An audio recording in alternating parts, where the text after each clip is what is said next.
그리스도의 목소리를 들으니 주께서 이르시되 내가 너희를 보내어 누가 우리를 위하여 간구하시니 그때 내가 이르되 내가 여기 있나이다 나를 보내소서 하였더니 새벽에 자다가 하나님이 계속 꿈속에서 설교하는 꿈을 꾸게 하시더라고요. 일어나야 되는데 안 일어나지는 거예요. 그런데 사모가 일어나서 새벽에 이제 말씀을 보는다고 이제 앉아있어요. 그대에게 이제 불이 켜지니까 이제 일어나게 됐어요. 일어나서 옆에서 급하게 막 설교 내용을 종이 한 장에 가득 채워서 썼어요. 그리고 또 다시 잠이 들었어요. 그리고 2주가 지난 거예요. 2주 동안 언젠가 이 말씀을 정리해서 말씀을 전해야지 하고 말씀을 준비하다가 이제 이번 주부터 한 달, 2월 시작하는 첫 주니까 한 달간 4번에 나누어서 말씀을 전하기로 했습니다. 오늘 그 첫 번째 말씀을 전합니다. 여러분 혹시 옛날 그 철학자 중에 그리스의 철학자 중에 이 디오게네스라고 하는 사람을 아십니까? 이 디오게네스라고 하는 그리스의 철학자가 있었습니다. 기원전 4세기경이에요. 근데 이 철학자의 특징은 뭐냐면 두 가지 큰 특징이 있었는데 하나는 뭐냐면 거의 헐벗다시피 하면서 큰 항아리 깨진 독 속에서 살았어요. 항아리를 이렇게 누여놓고 그 속에 숨어서 살듯이 살았던 사람이 이 디오게네스예요. 근데 특별히 또 그 당시에 알렉산드로스라고 하는 대왕이 있었는데 이 알렉산더가 그에게 찾아와서 그에게 묻습니다. 너의 소원이 무엇이냐? 그러자 이 디오게네스가 뭐 하고 있었냐면 일광욕을 즐기고 있었단 말이죠.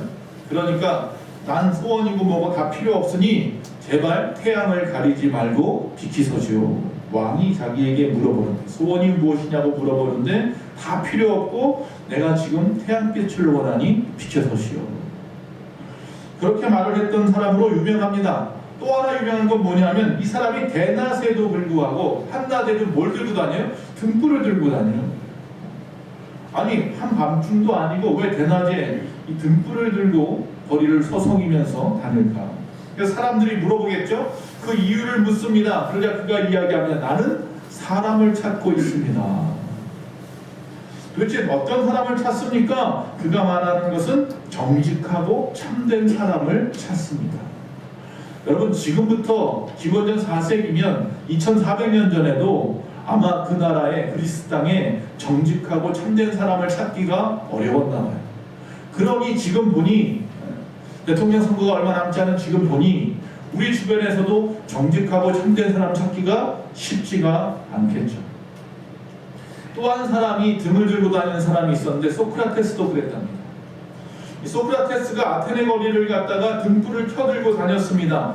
그는 누구를 위해서 등불을 밝히고 다녔을까? 그에게 물어봅니다. 그가 이야기합니다. 인간의 이성과 양심을 깨우고 어둠과 혼란의 위기 시대를 갖다 극복할 수 있다는 신념을 가지고 내가 이 등불을 들고 다닙니다.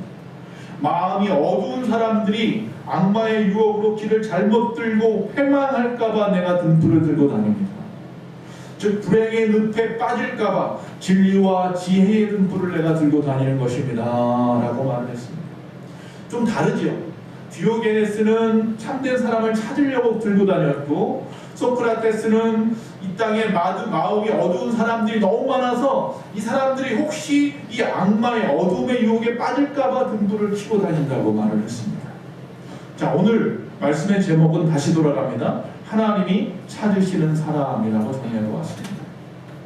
자, 하나님께서 아담을 창조하시고 그가 죄를 지어 숨었을 때에 아담아 내가 어디 있느냐라고 찾으시던 분이 하나님입니다. 오늘 본문 이사야서에 이사야라고 하는 선지자를 급하게 찾습니다. 물론 그를 지칭해서 찾은 것은 아닙니다. 내가 누구를 보내며 누가 우리를 위해서 저들에게 갈고 하나님 말씀을 전파할까라고 말했을 때에 이사야가 말합니다. 그때 내가 여기 있나이다 나를 보내소서. 할렐루야. 하나님은 지금도 사람들을 찾고 계십니다. 자, 그러면 하나님이 찾으시는 사람 첫 번째는 무엇이냐? 바로 참된 예배자를 찾고 계신다는 것입니다.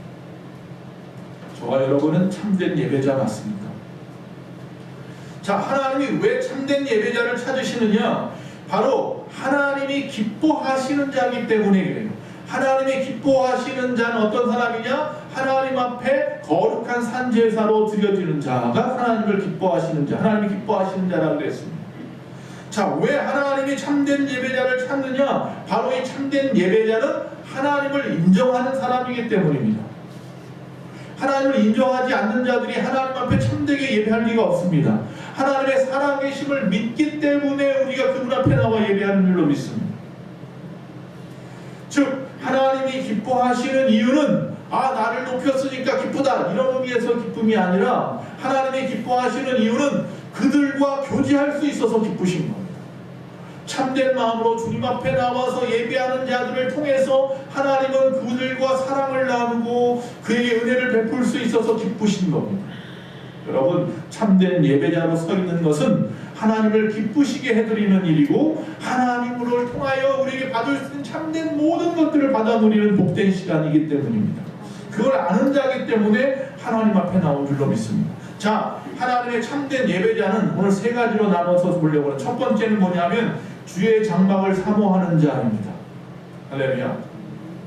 자, 주의 장막, 주의 성전을 사모하는 자가 하나님이 보실 때 참된 예배자입니다. 즉 여기서 제가 주의 장막을 사모한다고 말했지만 사실은 장막을 사모하는 게 아니라 뭐예요? 그곳에 계신 하나님을 사모하는 자를 말하는 것입니다. 제가 여기서 말씀을 드리고 싶은 것이 있습니다. 여러분은 주의 성전을 얼마나 사모하십니까? 교회 나왔어요. 그러나 오늘 이 나와 있는 분들 중에 어떤 분들은 하나님이 기뻐하시는 참된 예배자로 서 있을 수 있고요. 어떤 분들은 그냥 성경에 나와 있는 대로 그저 교회 성전 마당만 밟고 가버리는 사람이 될 수도 있다는 겁니다. 제가 가끔씩 써먹는 방법 중에 하나가 있습니다. 자, 여러분이 정말로 교회를 사랑하십니까? 교회를 사모하십니까? 주의 성전을 사모하십니까? 제가 좀 질문하는 겁니다. 그걸 어떻게 판단할 수 있을까? 아주 쉬운 방법이 있더라고요. 자, 제가 그 둘 중에 하나 어떤 쪽을 여러분이 선택할지 한번 보겠습니다. 자, 여러분은 교회를 사랑하십니까? 아니면 마트나 백화점 가는 것을 더 사모하십니까? 이 정도에서는 그냥 다들 교회가 더 좋습니다 이렇게 말할 수 있습니다. 그러면 더 나가서 여러분 교회에 나와서 지금 이 시간 예배 드리는 게 좋습니까? 아니면 여러분 이 시간에 어디 극장에 가서 뭐 좋은 영화를 한 편 보는 게 더 좋겠습니까? 아니면 더 나가서 이 시간에 교회를 나오는 것이 더 좋았습니까? 아니면 이 시간에 여러분에게 누가 유럽 여행 티켓을 주면서 이 시간 유럽 여행 가라고 비행기표를 준다면 그 시간에 이 공항을 가는 것이 더 좋겠습니까? 여러분 그래도 흔들리지 않는다면 할렐루야입니다. 교회를 사모하는 자예요. 그럼 내가 정말로 예배를 사모하는 사람은 맞습니까? 여러분 예배 드리는 것이 좋습니까? 공부하는 것이 좋습니까? 이렇게 말하면 분명히 다 예배하는 게 좋습니다. 그런데 그렇다면 예배하는 게 좋습니까? 젊은 사람들에게 여러분 앉아서 인터넷으로 게임하는 게 더 좋습니까?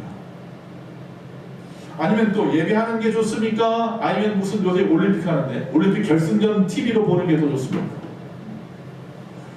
여러분이 정말로 예배를 사모하시는지 여러분이 정말로 주의 성전, 주의 장막을 사모하는 자인지 한 번쯤 생각해 보아야겠습니다. 정말로 여기서 말하는 성전을 사모하는 자는요 애인만큼 사랑하느냐를 물어보는 거예요. 애인 정말 여러분 결혼할 때 아니면 애인들 생겨서 막 남자친구 여자친구 사귈 때 생각해 보시라는 거예요. 그때는요 월드컵 4강보다 그게 더 좋았어요. 약속 시간.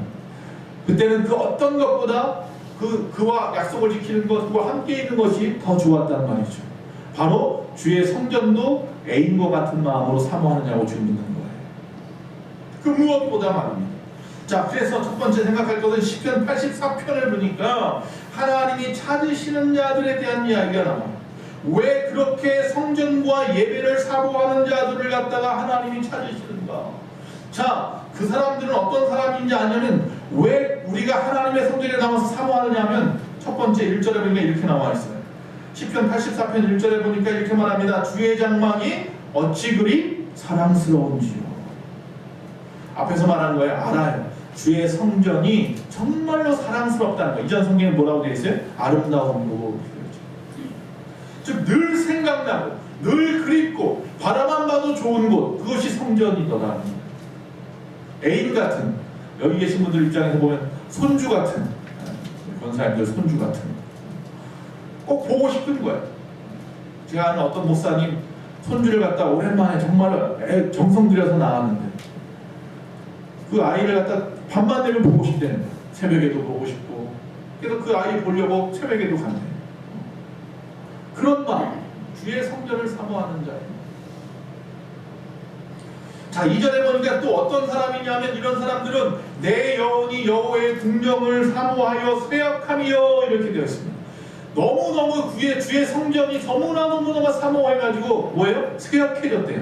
이거 무슨 병 걸린 거예요? 상사병 걸린 거예요. 미칠 지경이라는 거예요. 너무나 그리워서, 너무 가고 싶어서, 너무 주의 성전에 있고 싶어서 미칠 지경이구나 그렇게 말하는 거예요. 3절에 또 뭐라고 말하냐면 주의 제단에서 참새도 제집을 얻고 제비도 새끼들 보금자리를 얻었나이다. 여러분 우리가 어디든지 돌아다닐 수 있어요. 어디든지 돌아다니고 어디든지 뭐 가도요 결국은 어디를 돌아와요? 고향을 찾아오는 것처럼 참새와 제비가 그렇게 돌아오는 것 같이 그 안식을 어디서 얻더라? 교회에서 얻는 거예요. 성전에서 얻더라는 거예요. 그래서 주의 성전을 사모하는 거예요. 4절에 또 이렇게 말씀합니다. 주의 집에 사는 자들은 복이 있나니 그들이 항상 주를 찬송하리라 그랬습니다. 여기 있는 분들이 복이 있는데 왜 복이 있느냐? 항상 주를 찬송해요.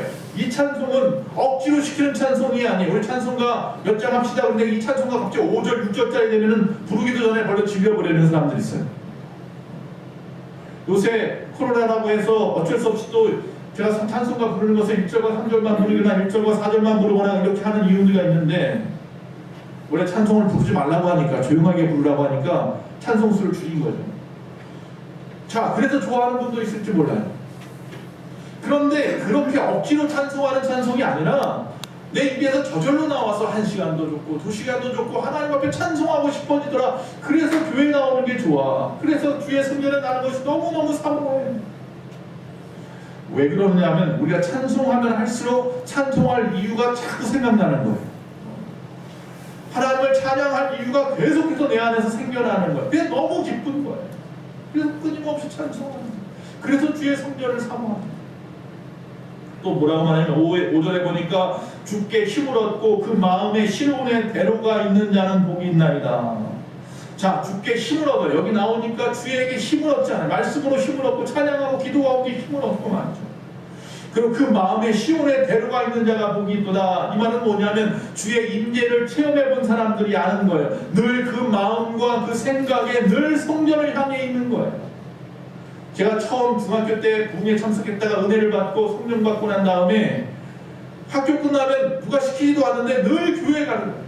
늘 저녁마다 교회 가서 앉아있다가 찬송도 부르다가 기도도 하다가 혼자 괜히 어슬렁 거리다가 그게 너무 좋은 거예요. 그게. 그래서 고등학교 때부터 새벽 예배를 시작했어요. 남들은 이상하게 생각하는 거예요. 고등학교가 학교를 가야 되는데 교회를 가는 거예요. 새벽에. 고등학교 2학년 때부터 새벽 예배를 가는데 고3 때도 새벽 예배를 갔어요. 근데 이게 물론 어느 정도 가는 게 짐이 되더라고요. 이게 너무 힘들어지더라고요. 어느 순간에. 그래서 지금 생각하면 너무나 감사한 거예요. 그때부터 지금까지 그렇게 했으니까. 시온의 대로가 있어요. 내 마음에 하나님의 성전을 향한 대로가 항상 열려 있어요. 언제든지 가고 싶은 마음. 10절에 보니까 주의 궁경에서의 한 날이 다른 곳에서 첫날보다 나은지 악인의 장막에 사는 것보다 그곳에서 모든 쾌락을 누리며 사는 것보다 내 하나님의 성전 문지기로 있는 게 좋겠습니다. 순간이 영혼의 가치를 갖는 곳이 바로 이 성전인 줄로 믿습니다. 오래 살고 부귀영화를 누리는 것보다 더 큰 가치가 이곳에 있는 것을 알아요. 그래서 오베데돔이 그랬던 것처럼 우리도 마찬가지로 주의 성전의 문지기라도 내가 했으면 좋겠습니다. 여러분 생각해 보세요. 악인들과 함께 떵떵거리면서 그냥 호의호식을 하면서 살아가는 것보다 오늘같이 추운 날에도 상관없어요. 더운 날도 상관없어요. 그저 주의 성전에만 들어갈 수 있다면 그 앞에 문지기가 되어도 나는 좋습니다. 할렐루야. 이 사람이 뭐예요? 주의 성전을 사모하는 자. 이런 사람들을 하나님이 찾으시는 자들. 여러분 오늘 주의 성전을 사모하셔서 나온 줄로 믿습니다. 두 번째, 주의 성전을 사모한다고 했는데 하나님이 찾으시는 참된 예배자는 결국 그렇기 때문에 주의 장막에 머무는 자인 줄로 믿습니다. 시편 15편에 보니까 오늘 이 시편 기자가요, 주님 누가 주의 장막에서 살 수 있고 누가 주님의 거룩한 산에 머물 수 있습니까? 하나님 앞에 묻습니다. 여러분, 이것은 다윗의 시편입니다. 자, 물론 누구든지 교회 문은 열려 있으니까 예배 시간에 와서 앉아 있을 수 있습니다.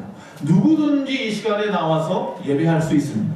근데 중요한 것은요, 그러나 누구나 하나님이 찾으시는, 하나님이 기뻐하시는 예배자는 아니라는 거예요. 우리는 그 누구도 주님을 예배할 수 있는 자격이 없어요. 다 죄인인데 거룩하신 하나님 앞에 와서 우리가 어떻게 예배합니까? 우리가 일부 예배의 제목을 붙여놨어요. 우리 교회의 일부 예배 제목은 뭐라고 되어 있어요? 거룩한 경배의 주일 일부 예배 이렇게 되어 있어요. 여러분 주보를 잘 보시나요? 일부 예배는 거룩한 경배의 주일 예배고, 그 다음에 2부 예배는 말씀과 찬양이 있는 주일 예배고, 수요 예배는 공감이 있는 수요 영성 기도회고, 또한 우리 성경 통독 기도회는 능력과 기적의 생수의 강이 흐르는 성경 통독 기도회고, 새벽 예배는 묵상과 응답의 새벽 기도회라고 하는 제목이 있어요. 오늘 이 시간 우리가 하나님 앞에 거룩한 경배 예배를 드리잖아요. 그래서 여러분 앉아있는 복장이라든지 태도라든지 하나님 앞에 거룩한 모습으로 서 있기를 바랍니다. 자, 그런데 중요한 것은 뭐냐 하면, 우리가 이렇게 나와 있지만, 이렇게 나와 있는 것이 내 자유일지 모르지만 하나님이 보시기에 하나님이 원하시는 참된 예배자는 다 될 수 없어요. 왜? 우리는 죄인이거든요. 거룩할 수 없거든요. 그래서 하나님께서 우리를 거룩하다 인정해 주시고 그분의 예배에 나와 있는 것으로 기뻐하시고 받아주셔서 거기다가 더 큰 은혜를 베푸시니 이것보다 더 큰 은혜가 어디 있습니까? 우리는 누구도 하나님의 나라에 갈 수 없고, 우리는 그 누구도 하나님 앞에 나올 수 없는 존재인데, 하나님이 우리를 죄 없다 말씀하시고 우리를 또 하나님의 자녀 삼아 주셔서 예배할 수 있는 것, 이거 큰 은혜 아니겠습니까? 즉 이 예배는 하나님이 찾으시는 자들이 하나님 안에 거하는 시간이잖아요. 이 시간을 기뻐하시기 바랍니다. 소중하게 생각하셔야 합니다. 코로나로 인해서 저희도 몇 주간 한참 막 심했을 때 못 드렸잖아요, 예배를. 결국은 어쩔 수 없이 영상으로만 예배드리고, 저조차도 집에서 가족들하고 영상으로 예배를 했어요. 미리 영상을 녹화해가지고 유튜브로 틀어놓고 그렇게 한 달, 두 달 드렸나요? 그때만 해도 정말로 어색했어요. 교회 나오지 않으니, 주일날 교회 안 나오는 것 이 자체가 너무나 어색하고 말이죠. 가족들하고 앉아서 예배하는 모습.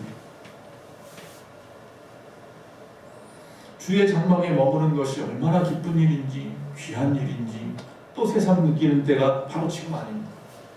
지금 오미크론이 또 한참 막 기세가 등등하니까 많은 분들이 또 교회를 못 나가고 걱정스러워서 또 집에서 지금 예배드리는 분들이 계세요. 뭐 그걸 가지고 제가 탓하는 건 전혀 아닙니다. 이따 말씀 가운데 나오겠지만, 우리가 주의 전에 머무는 것을 뭐하라고요? 사모하고 그것을 갖다가 기뻐하라는 말입니다. 자, 그럼 누가 성전에 머물 수 있는가? 구약에 보면 모세 시대에 하나님께서 모세를 통하여 율법을 정하시면서 예배하기 위한 성소를 갖다가 성막을 지었죠. 물론 광야에서는 성막을 짓게 했어요. 그리고 그 안에는 성소와 지성소로 나누어서 지성소에는 하나님의 법궤가 있었어요. 말씀이 있었단 말이죠. 그곳에 하나님의 임재가 있어서 항상 그 지성소 위에는 구름 기둥과 불 기둥이 낮으로 밤으로 있었단 말이죠. 자, 그곳에는 우리 누구만 들어가냐면 1년에 한 번 대제사장만 들어가요. 속죄일, 대속죄일. 자신의 죄를 가지고 또 모든 백성의 죄를 가지고 들어가서 회개하는 날이죠. 아무나 못 들어가요. 아무도 못 들어가죠. 또 주의 성소도 마찬가지예요. 거기도 제사장만 들어갈 수 있어요. 성막 안에야 물론 그 일을 돕는 많은 레위인들이 있었지만, 그러나 그 안에, 성소 안에는 아무나 들어갈 수 있는 게 아니었어요. 하나님이 세우신 자만이 들어갈 수 있었어요.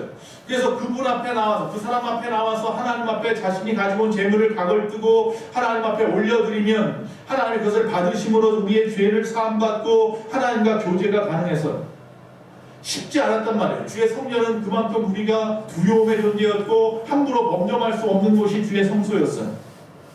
그러나 지금 오늘 이 시편 기자가, 즉 다윗이 말하는 이 장막, 거룩한 산, 누가 이곳에 가서 머물 수 있느냐라고 말하는 이곳은 그거와 달라요. 이미요, 그 모세가 만들었던 그 성막은 이미 해파되어 버렸고, 즉 법궤는 따로 떨어져 있었어요. 길앗 여아람에. 그저 천막으로 대충 지어놓고 그것을 가지고 와서, 법궤를 가져와서 그 천막 안에 집어넣어놨어요. 거기는 성소도 지성소도 따로 구분되지 않았던 그냥 천막이었어요. 그런데 중요한 건 뭐냐면 그곳에서 역사가 일어나는 거예요.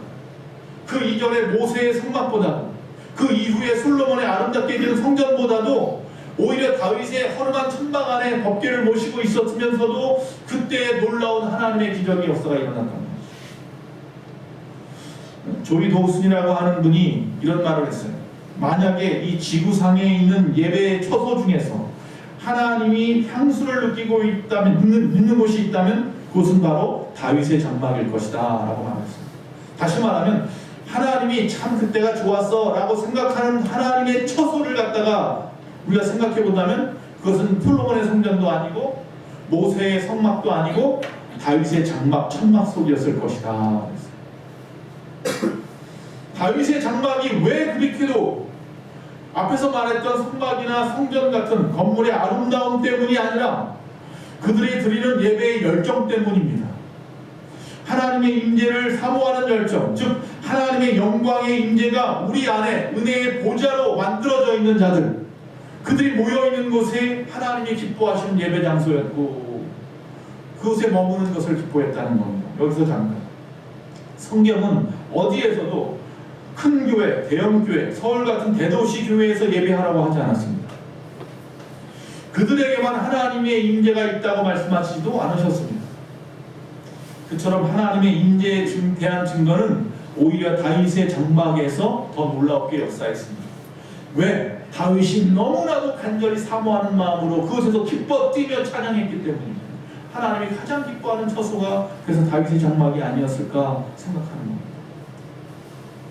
시편 26편 8절에 이렇게 말씀합니다. 여호와여, 내가 주의 계신 집과 그의 영광이 거하는 곳을 사랑합니다. 시편 27편 4절에 또 다윗이 말합니다. 내가 여호와께 청하였던 한 가지 일 곧 그것을 구하리니 곧 나로 내 생전에 여호와의 집에 거하여 여호와의 아름다움을 낭망하며 그 성전에서 사모하게 하실 것이라 그랬습니다. 다윗은 오직 자신이 원하는 것은 한 가지밖에 없답니다. 그게 뭐예요? 평생 하나님의 집에 사는 거예요.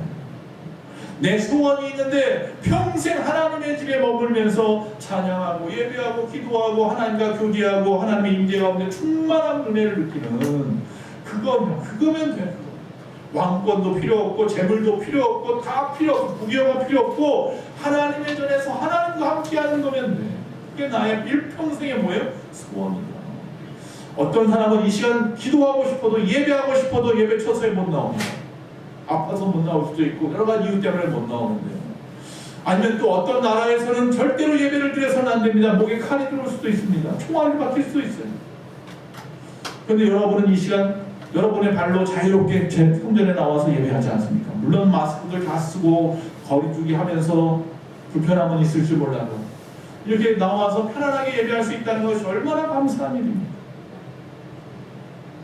다윗처럼 주의 성전에 머무는 것이 너무나 감사하십니까? 너무나 기쁘십니까? 이것이 바로 우리의 소원을 이루는 것이라. 내 소원을 이뤘으니 더 이상 여한이 없다고 고백할 수 있습니다. 코로나로 인해서 이 대면 예배가 어려운 지금 우리가 다시 한번 우리 자신을 돌아보아야 할 때입니다. 하나님의 집 장막에 머물겠다는 것은 이처럼 외형적인 성막이나 성전의 건축 모습보다는 거기에 임재하신 하나님의 그 아름다움 자체를 갖다가 주목하겠다는 뜻입니다. 다윗에게는 하나님의 아름다움을 바라보고 그분을 찾는 것이 그 무엇보다도 기뻤고 그의 삶의 전부라고 최고의 가치라고 인정했던 겁니다. 다윗은 이스라엘 역사상 가장 강력한 왕이었고 원하는 것은 다 얻고 누릴 수 있는 위치에 있었습니다. 그러나 그가 구하는 것은 오직 하나, 하나님이었습니다. 하나님과 함께 하는 거면 다 되었습니다. 여러분, 다윗의 장막에는 늘 하나님의 영광이 머물렀습니다. 그래서 나도 그곳에 머물고 싶은 겁니다. 그냥 성전이 아름다워서 성전 안에 있으면 추운 날씨에 따뜻할 수 있으니까 그래서가 아니라 하나님이 계신 곳이기 때문입니다. 하나님과 친밀하게 가까이 머물겠다고 하는 그 이유 때문에 우리는 성전에 남아 머물러 있는 겁니다. 물론 하나님은 온 우주 어디에나 계신데,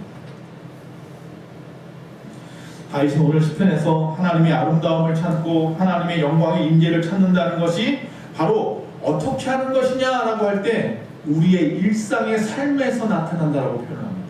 자, 그래서 시편 15편에 보니까 자, 우리가 주의 성전에 머물기를 원합니다. 어떤 사람들이 주의 성전에 머물 수 있습니까? 라고 말해놓고 자기가 곧바로 답을 달아요. 뭐라고 달았느냐 좀 깁니다. 자, 어떤 사람이 주의 성전에 머물 수 있는 자격이 있느냐? 여러분은 이미 자격을 얻은 사람인 줄 믿습니다. 정직하게 행하며 공의를 실천하며 그의 마음에 진실을 말하며 그의 혀로 남을 허물하지 아니하고 그의 이웃에게 악을 행하지 아니하며 그의 이웃을 비방하지 아니하며 그의 눈은 망령된 자를 멸시하고 여호와를 두려워하는 자들을 존대하며 그의 마음에 서운한 것은 해로울지라도 변하지 아니하며 이자를 받으려고 돈을 꾸어주지 아니하며 뇌물을 받고 무죄한 자를 해하지 아니하는 자이니 이런 일을 행하는 자는 영원히 흔들리지 아니하리다. 할렐루야. 누가 주의 장막에서 살고 누가 주님의 거룩한 산에 머물 수 있을까? 다윗의 대답은요, 저 멀리 떨어져 있는 대답이 아니었어요. 어떤 특정한 사람에 대한 이야기가 아니었어요. 우리의 일상에서, 우리의 주변에서 많은 사람들과 부딪히면서 열심히 성실하게 주의 말씀처럼 살아가는 자들이었어요. 그런 사람들이 주의 전에 머물 자격이 있어요. 현대적으로 좀 구현해서 다른 말로 좀 표현한다면 주의 장막에 거하는 자들은요, 이런 말이에요. 소송보다는 화해하고 개인의 권리보다는 공동체의 책임을 가지고 개인의 승진보다는 공동체에 대한 충성, 냉소보다는 상호 신뢰, 상대적 진리보다는 절대적인 진리에 헌신하는 자들을 하나님인 예배자로 삼으신다라는, 즉 여러분의 일상의 모습이 여러분이 예배자로서의 자격이 있는지 없는지 평가되는 거예요. 오늘 이 시간 나와서 하나님 앞에 예배하는 여러분의 모습들은 이미 일주일 동안의 삶 속에서 다 드러났어요. 그 모습들이 바로 오늘 여기 나와서 예배하는 자들이고 그 모습을 하나님이 보시고 기뻐하시는 거예요. 마지막 세 번째로, 자, 주의 전을 사모하여서 주의 전에 머무는 자들을 하나님이 기뻐하신다고 했는데 주의 전에 머물러서 어떻게 예배해야 됩니까? 바로 영과 진리로 예배하는 것입니다. 자, 영과 진리로 예배하는 것. 여러분, 예배는요, 은혜를 얻기 위해서 예배하는 게 아니에요. 은혜는요, 더불어 주는 거고요. 예배는요, 은혜를 베푸시는 하나님 앞에 응답하여서 예배하는 거예요. 이미 베푸셨어요. 즉, 다시 말하면 예배는요, 나 예배 주세요, 은혜 주세요, 은혜 주세요, 이게 아니라 이미 하나님이 한 주간 우리의 삶 가운데 베푸신 모든 은혜를 갖다 기억하고 하나님 앞에 나와서 하나님 앞에 경배하고 찬양하는 게 예배예요. 그럼 하나님이 우리에게 또 돌아갈 때에 무거운 짐 다 내려놓게 하시고 그 은혜를 더하여 주시는 거죠. 우리의 예배의 이유가 오직 그분이어야 한다는 거예요. 그것이면 우리가 예배하는 이유가 충분한 거죠. 자, 한번 읽어볼까요? 요한복음 4장 23절에서 24절입니다. 아버지께 참되게 예배하는 자들은 영과 진리로 예배할 때가 오나니 곧 이때라. 아버지께서는 자기에게 이렇게 예배하는 자들을 찾으시느니라. 하나님은 영이시니 예배하는 자가 영과 진리로 예배할지니라. 할렐루야. 자, 하나님이 어떤 사람을 찾느냐? 영과 진리로 예배하는 자를 찾는다고 분명히 말씀하고 있습니다. 최근에 제가 코로나 때문에 코로나가 일상화가 되어버리고 또 제가 총회하고 노회 업무를 갖다가 보면서 바쁜 일들이 생기고 그러면서 하나님 앞에 오래 머물러 본 지가 언제인가 싶었어요. 목사가 이래도 될까 싶은 마음도 들었고 그러면서 반성하고 회개를 했습니다. 그러다가 문득 이 말씀을 준비하면서 망치로 머리를 한 대 땡 하고 때리는 것 같은 기분이 들었어요. 하나님이 찾으시는 사람이 영과 또한 진리로 예배하는 자인데 하나님이 나를 찾으실까 생각하니 그렇지 않은 것 같다는 거죠. 근데 이 과거에는요, 이전 성경에는 이 영과 진리를 뭐라고 말했어요?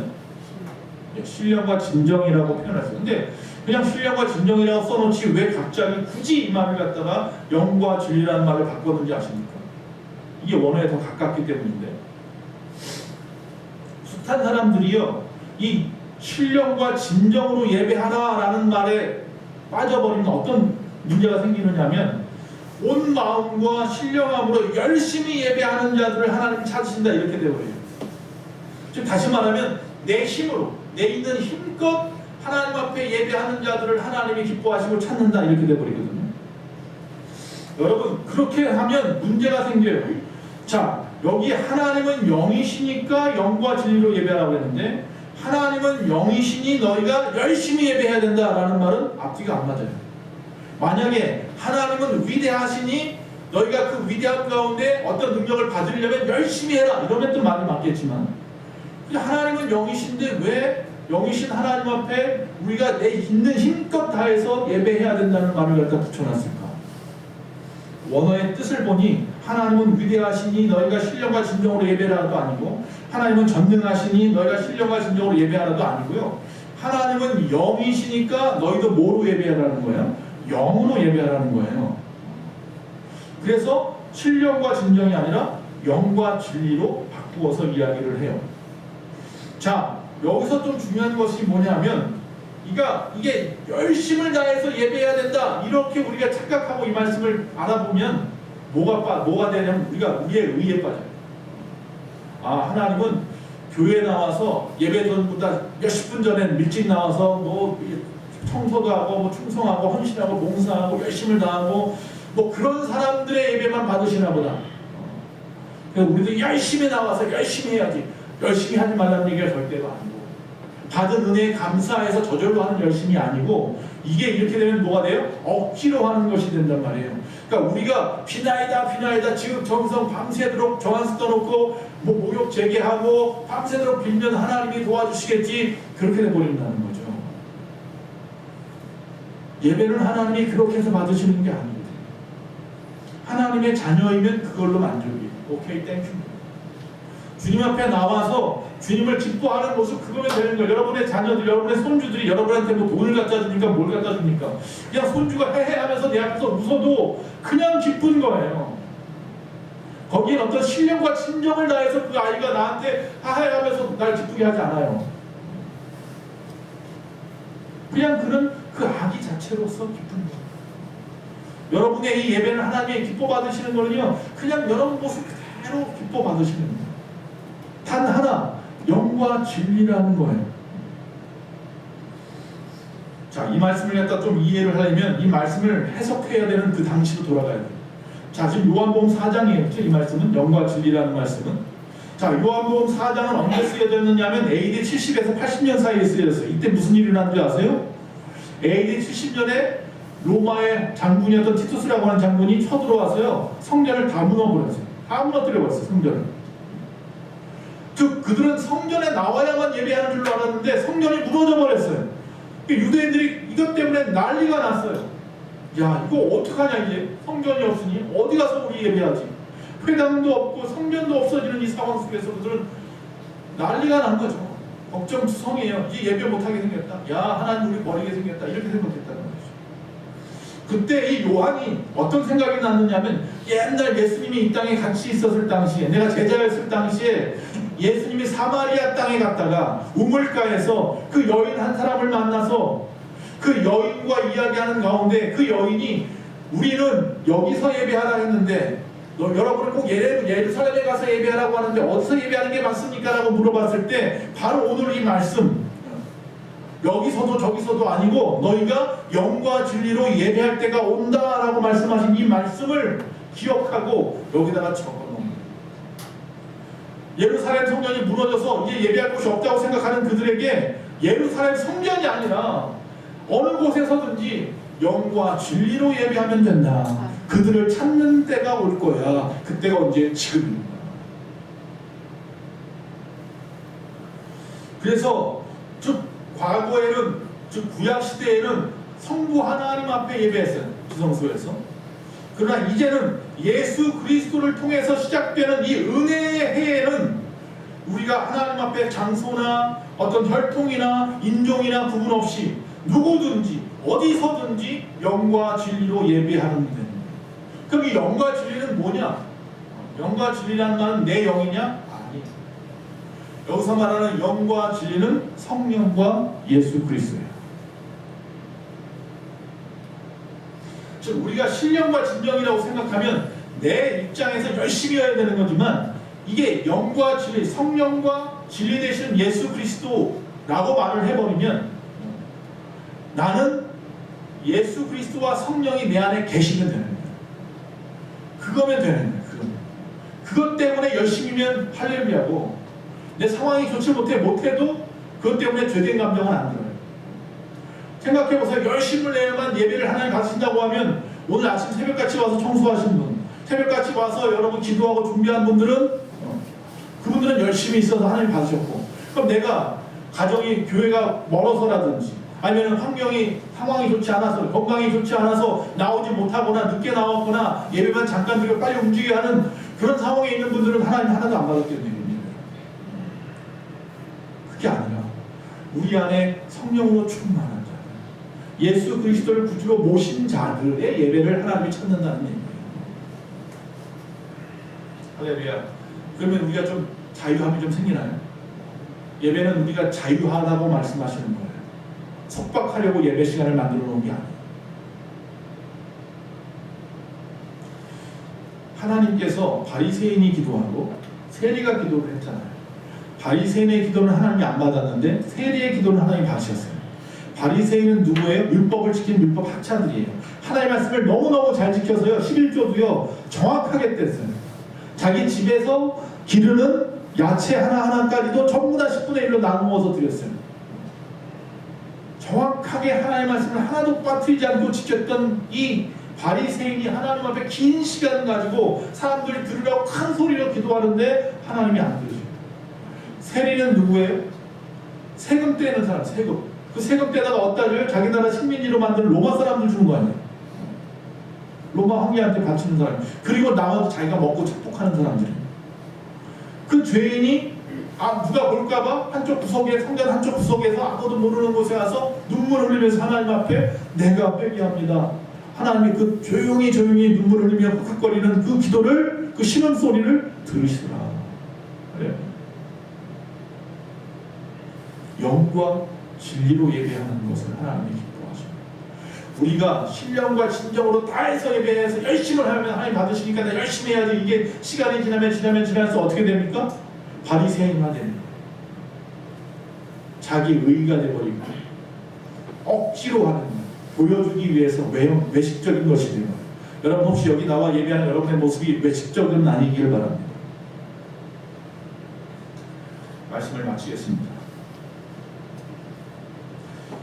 이제부터 우리는 성령 충만함으로 또 진리 되시는 예수 그리스도를 나의 구주로 모시고 하나님 앞에 달려나가면 하나님이 기뻐서 안아주신다는 말. 그게 예배예요. 우리의 의가 아니라 성령과 예수 그리스도를 통해서 예배할 수 있게 되었다는 사실에 우리는 감사해야 돼요. 기뻐해야 돼요.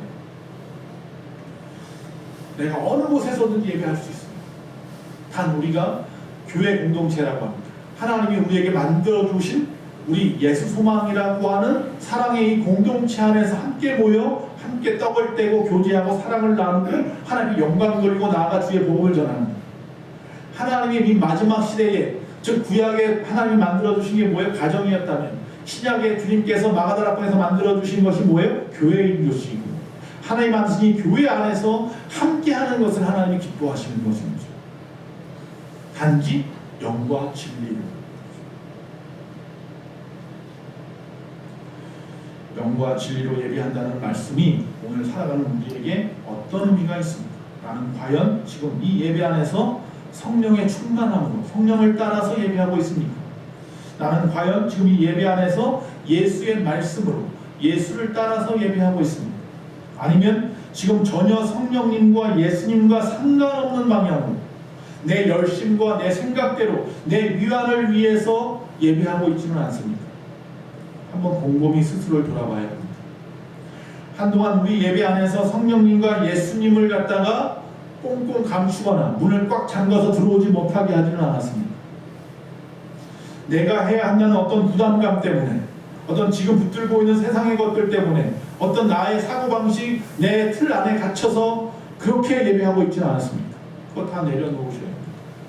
예배당 안에 나와서 그분이 베푸시는 그 은혜, 또한 베푸셨던 그 은혜만 있으면 됩니다. 은혜로 나온다고 우리가 얘기하죠. 즉 예배에 나오는 것은 은혜로 나오는 거죠. 토미테니 목사님이 이렇게 말씀했습니다. 우리의 예배에서 빠져서는 안 되는 것 6가지를 말씀했어요. 첫째는 관계라고 말씀합니다. 관계. 하나님과 우리의 관계, 우리와 여러분과의 관계. 두 번째는 뭐냐면 믿음이라고 말했어요. 즉 이 시간에 여러분의 믿음이 확인되고 드러나는. 세 번째, 동행이라고 말해요. 동행. 즉 하나님과 동행하는 것. 이 시간에 함께 걸어가는 거죠. 그리고 기억이라고 했어요. 하나님 베푸셨던 모든 은혜에 대한 기억. 또 거룩함이라고 말했어요. 이 시간에 나온 자마다 거룩함. 하나님이 거룩한 자를 찾으십니다. 마지막으로 무엇보다 예수 그리스도라고 했어요. 우리 이 예배 가운데 예수 그리스도가 빠진 아무 의미 없어요. 우리가 기도할 때요 마지막에 예수님의 이름으로 기도합니다. 그리고 빠지면 앞에 기도는 아무 의미 없어져요. 나의 중보자 되시는 예수 그리스도, 그분이 이곳에 정지하고 계시고 이곳에 계시고 내 입술로 그의 이름을 부르지 않으면 오늘 이 예배는 끝이야. 그 부를 때까지 끝나지 않습니다. 여러분, 하나님이 어떤 사람을 찾으신다고, 하나님 기뻐하시는 자가 어떤 자라고요? 참된 예배자. 주의 성전을 사모하고 주의 전에 머물기를 좋아하고 영과 진리로 예배하는 저와 여러분 되시기를 바랍니다.